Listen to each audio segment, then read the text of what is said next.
Okay, welcome.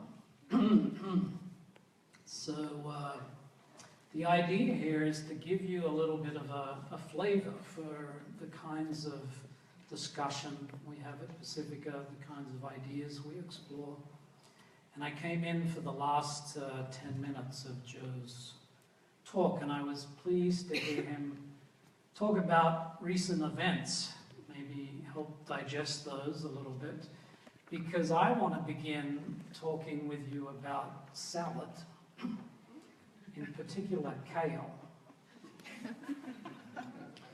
And hopefully you'll see the way in which this becomes an entree to my topic, depth psychology and one-sidedness.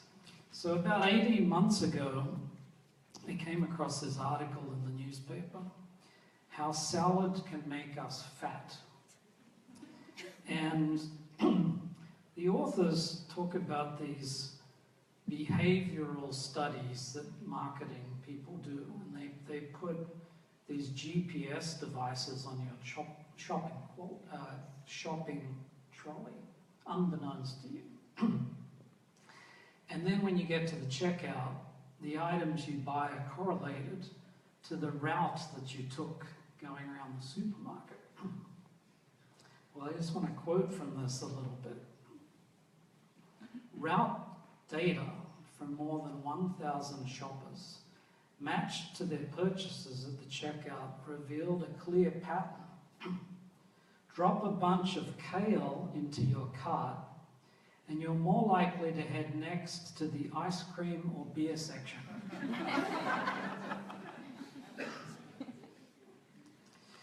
The more virtuous products you have in your basket, the stronger your temptation to succumb to vice.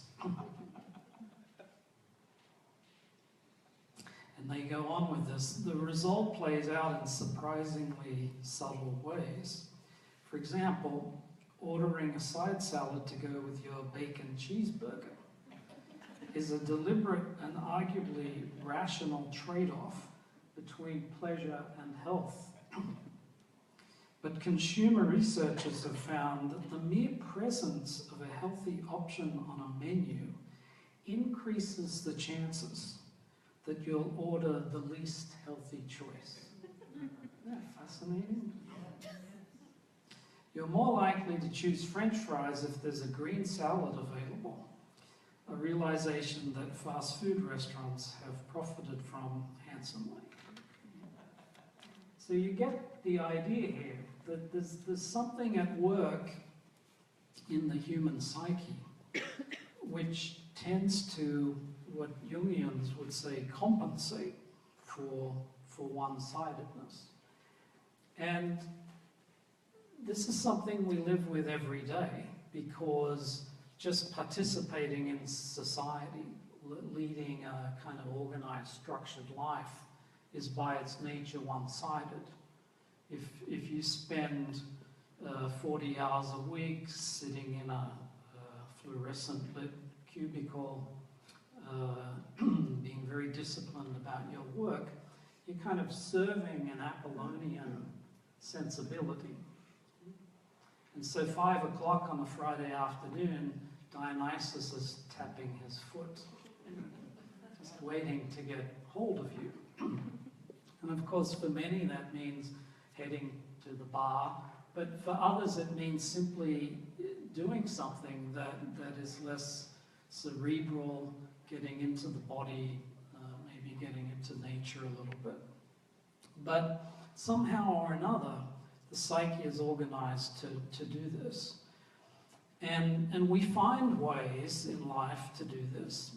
But the interesting thing is that the history of depth psychology begins with the discovery of the limits of the mind or the psyche's one-sidedness. Because, at least in terms of the modern history of depth psychology, when Freud came upon these symptoms of hysteria, and the other major neurosis at the time was called neurasthenia, which means kind of nervous anxiety. And the the first fantasy of this, because the symptoms were so somatic, you know, hysterical symptoms looked a lot like epilepsy in some ways. So the initial fantasy was, well, this must be some kind of disease, brain tumor anomaly. So they went looking for that. They couldn't find anything organic. And the only other option left was, well, this must be the result of what we call today malingering, that people are putting on a show. This is contrived. But that was ruled out too. So, by ruling out those two options, what we now think of as the unconscious was discovered. Because there was an awareness that there was an aspect of the mind that was outside the rational mind, outside the conscious everyday mind. And that this had to be taken into account, that emotional life had to find its way in there too, otherwise it would come back in a symptomatic way. This is Freud's famous return of the repressed.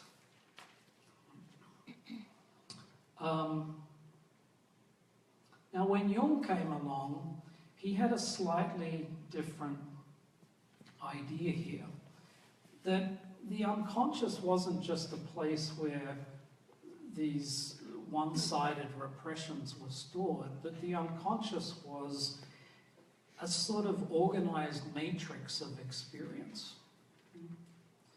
That the psyche had a kind of template to it.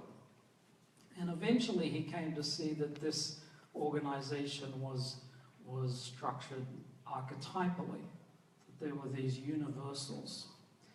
And so Jung's idea was that psychological health or well-being had to do with the degree to which we could forge a relationship with these archetypal principles. So it wasn't just that the one-sidedness was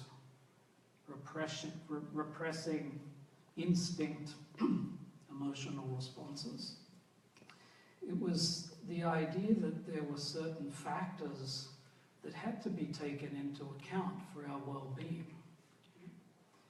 In mythological language, it would be that in some way or another, all the gods have to be honored, given a place. Sometimes at Pacifica, we sort of go backwards and forwards between the mythological language and the archetypal language of Jungian thought.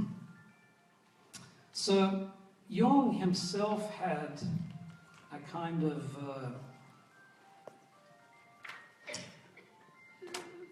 dramatic personal encounter with this dynamic that he came to articulate in his psychology. And some of you may be familiar with his Red Book, where he gives an account of this. And at the beginning of that process, Jung has a profound insight into his own one-sidedness, where he sees that he's been living the myth of the hero. And if any of you have read Memory Streams Reflections, you'll remember that there's this dream where Jung has to kill Siegfried, the Germanic hero figure. And Siegfried is, for Jung, a symbol of the attitude of where there's a will, there's a way. He says this.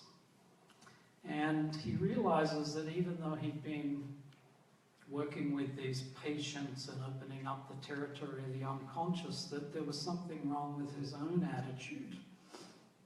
It was also about this time that he discovered, I don't live in any myth. I've come up through this sort of traditional Christian upbringing, but it no longer speaks to me. It's no longer psychologically relevant. So what myth do I live in? And he realizes that he doesn't have a myth.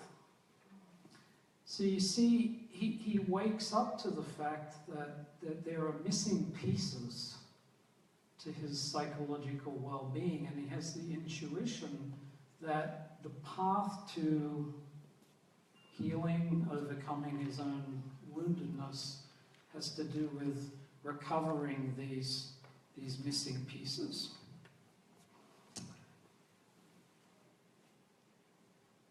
After he goes through what he calls his confrontation with the unconscious in Memories, Dreams, Reflections, he articulates a dynamic, a key psychodynamic, and he calls this the transcendent function.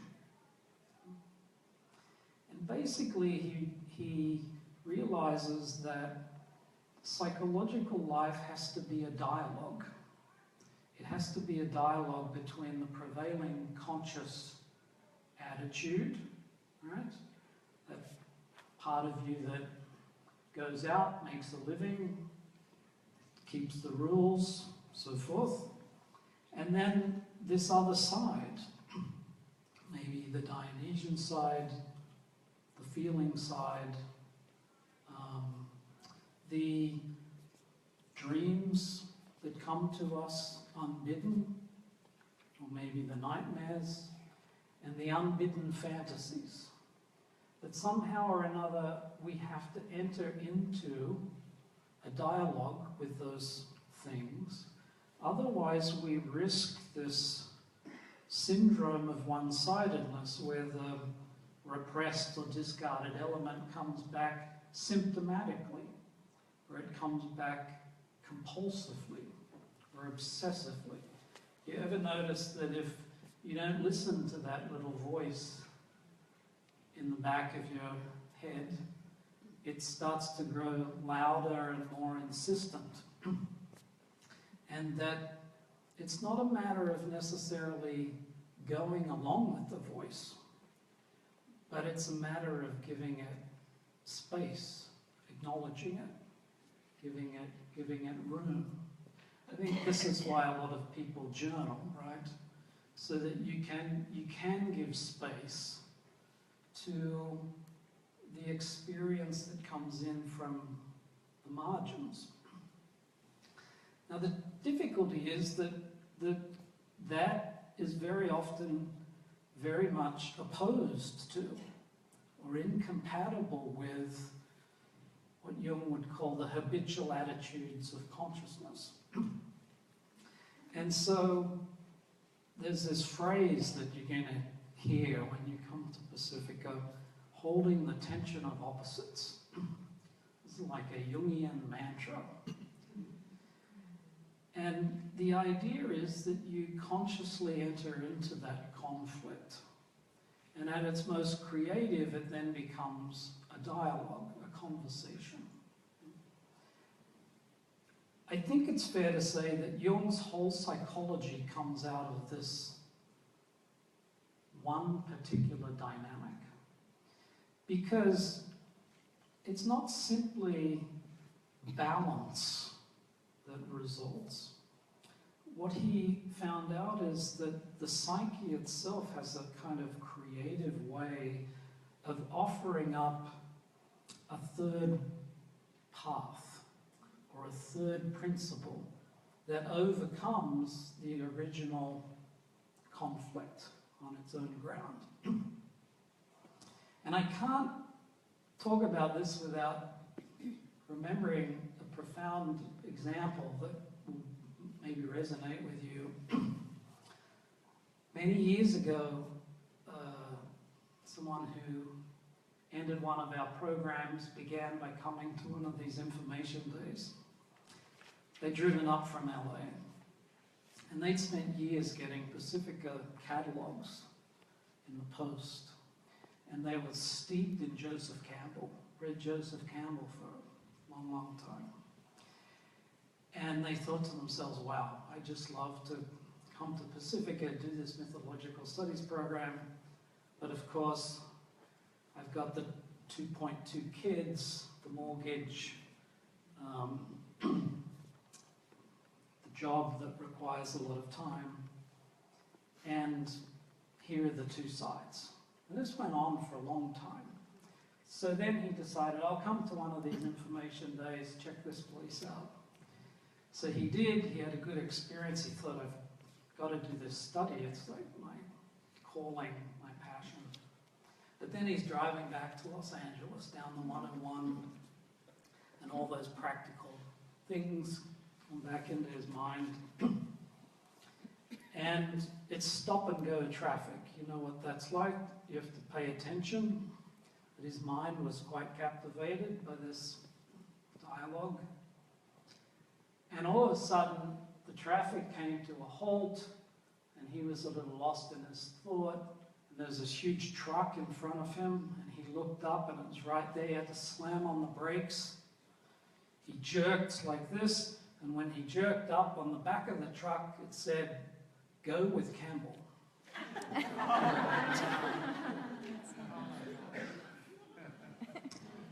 And for him, that was game over, you know?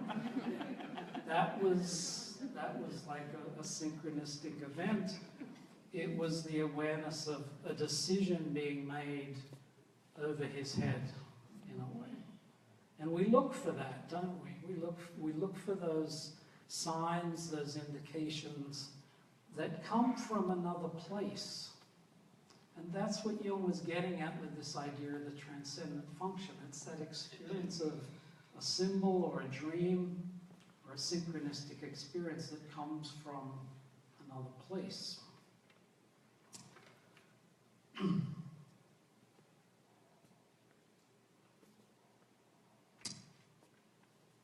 So, you know, another example of this has to do with what Jung called the shadow, because he felt like life itself was shadow generating. You know, one of the mistakes that's made around people getting into Jungian thought is thinking the shadow has to be overcome, resolved, banished. And this wasn't Jung's idea. Jung's idea was to acknowledge the shadow, to give it a place, to get to know it so it doesn't compulsively jump out. And part of what loads up the shadow is what Jung called the persona. That if we're putting too much energy and attention into the face we show to the world of appearances, image, our Facebook page, which has become a kind of entrenched persona realm for a lot of young people in particular, that this really loads up the other side. The other side is the more 360-degree view of who we really are, outside of the face that we want to show to the world. And without that awareness of the shadow, it's likely to kind of come in and trip us up, or we'll fall into it.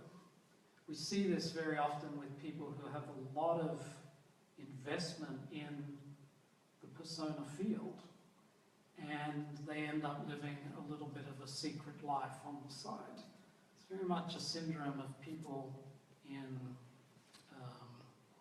the clergy or in any position where your persona has to hold up this high moral standard. You're likely to be, in a way, inviting this other shadowy thing to come in. So these are just some of the ideas that come out of this theme of one-sidedness and the way it plays out.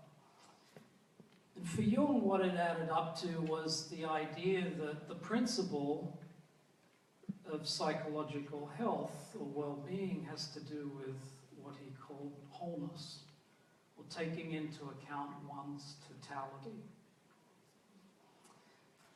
But he equally saw that we can't live that totality. We can't live out our shadow. We can't live out all of these archetypal patterns. So the miracle psychological life, if you want to put it that way, is that the psyche can't really tell the difference between an actual and a symbolic expression. And the symbol is something that really shifts the psychic energy. The symbol, or its ritualistic extension, allows for us to have a relationship with these deeper aspects, with these shadow things, without necessarily indulging them or acting them out. And so you hear this phrase, the symbolic life, living the symbolic life. Very strong part of the depth psychological point of view. If you go home, most of you probably have one of those little altars or windowsills somewhere where you keep these little rocks or little statuettes, things that have had some significance, and that's a place that is a realm of symbology for you. This is or maybe you have, things from your travels around the house, because a part of you would really like to be out there exploring the world. But just the presence of those things works on a symbolic level.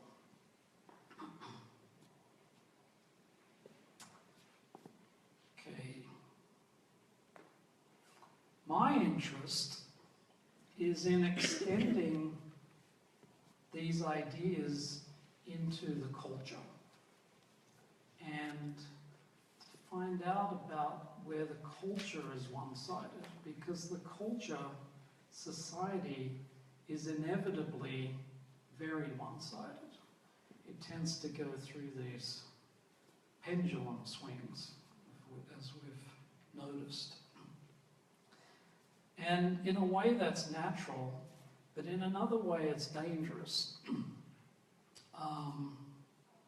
Collectives, groups, tend more towards these powerful expressions of one-sidedness. And that, of course, generates the flip side. And Jung, in his writings about depth psychology and culture, reached back to the Greek philosopher Heraclitus and the idea of an antiodromia. You heard this word? An antiodromia. It means when you push something too far one way, it has a tendency to flip into its opposite. I did my dissertation on hubris and sacrifice, sort of making the argument that this forms an archetypal pair. Hubris is a kind of inflation, a sort of godlike identification, and sacrifice means to make sacred. It's like acknowledging the gods, looking at the gods, taking account of the gods. So in a way there are these two poles. And at the same time, I was interested in technology, the way technology is played into the history of depth psychology, which is very interesting because it's fascinating that the rise of depth psychology coincided with the rise of the Industrial Revolution and the profound shift in lifestyle that went on in Europe, the movement away from nature, away from a more instinctual phase of life. So this was something I was interested in. I was always fascinated with the story of the Titanic. And I thought, what is it that makes it go back to that particular event over and over and over again? You know, we've had movies, plays, even Bob Dylan wrote a song. You You know when Bob Dylan writes a song about something, something's going on. And of course, being a Jungian, I was interested in myth. And the Titans in Greek mythology were the pre-Olympian gods. And sometimes they're thought of as a race of giants. But their primary characteristic was excessive pride and violence. They sort of represented the power drive. Whereas if you think of the Greek gods, they represent more of a differentiated sense of psychological life. So in the myth, the mythology, there was a war at one point between the Olympians and the Titans. The Titans were defeated, and they were banished to a prison beneath the sea called Tartarus. And the door was slammed shut on Tartarus by Poseidon, the god of the ocean. Now, whoever named that ship Titanic had not read their mythology. Because, of course, what happened? Now, it's not just that coincidence, though, but in a sense, the whole fantasy of the unsinkable ship, you see, was a kind of hubristic idea. And it was also emblematic of a lot of the overconfidence in science and technology that was going on around the turn of the century. So I think we go back to that story because in a way it's a kind of modern myth. It played out something that's very deep in the psyche, which is the tendency for our modern sense of control of nature, technological prowess, to get too carried away with that and to forget about what's on the other side. That's when the enantiodromia comes in.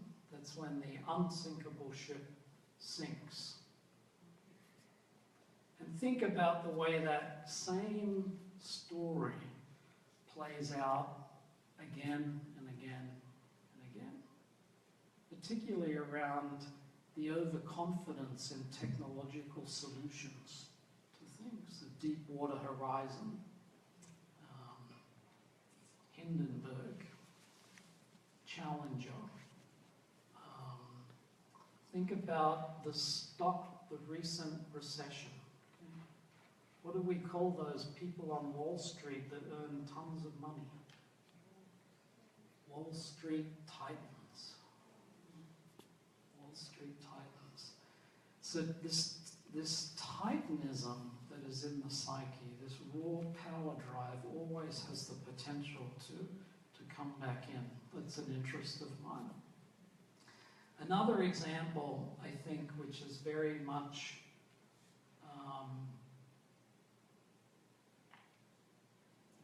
up in the world and in our concerns, is the rise of fanaticism. Fanaticism, we could say, is an extreme expression of psychological one-sidedness, and it very often grows out of the feeling that it's all too complex. There's too many things to take into account. The secular world is opening up all of these different possibilities, and I just need to find the truth, the answer, the solution. And that wouldn't be such a bad experiment if the fanatics could keep to themselves. I sometimes have the fantasy, I wish there was something like Fanatics Anonymous, where all the fanatics could kind of get together and experience that. But the real problem with fanaticism, of course, is that it loads up the shadow. And the shadow, like anything else that becomes very unconscious, is then projected. So all forms of fanaticism need enemies. And that's the real problem of fanaticism. The there's no internal dialogue anymore between the opposites. There's this idealized position over here, and then there's the projection of the shadow onto the enemies over here. And I think that these are incredible ideas that come out of depth psychology, that come out of Jung's thought, that still have room to be articulated and to be seen at work in the world. So, just a couple of things about how all of this comes into the world of Pacifica and the programs that we have here.